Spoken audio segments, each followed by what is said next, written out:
napakabuting tao ni Gordon para sapitin niya to. Kahit kailan di nagkaroon ng kaawayan eh. Huwag ka na masyadong mag-alala, ha? Sigurado malagpasan niya rin yan. Ninong, gulong-gulong naman po dyan, oh. Dating na po si Beshi. Diba po, tagal mo siya nalanap.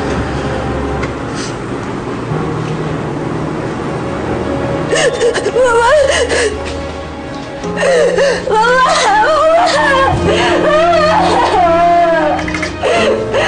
Nandito na ako! Mama, tinis ko lahat!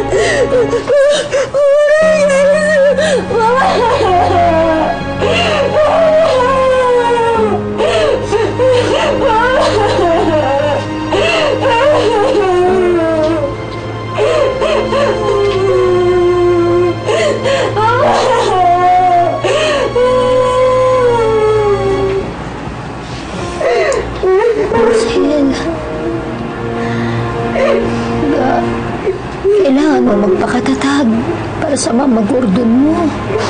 Beshi, huwag ka mag-alala. Nandito kami para sa'yo, okay? Kapit ka lang. Maricel, gagaling din si Tito Gordon. Maniwala lang tayo. Mahal na mahal ka ng mama mo. Ikaw ang buhay niya, kaya alam kong hindi siya susuko. Simula noon hanggang ngayon, ikaw nagbibigay ng lakas sa akin. Nakayanan natin lahat ng pagsubok kahit gano'n kahirap. Mama, lumabad ka. Nandito na ako. Malalampasan natin lahat.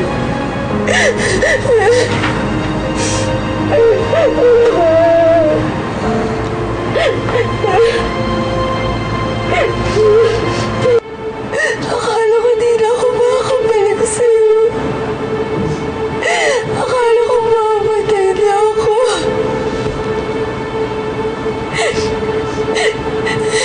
Mama!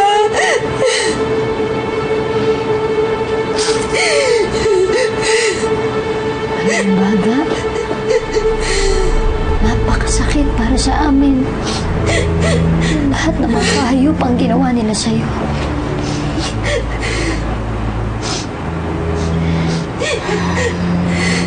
Oo nga, Beshi.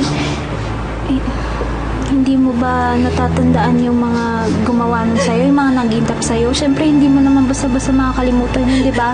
Kailangan nilang magbayad sa mga ginawa nila sa'yo. Na-identify mo ba yung leader ng sindikato?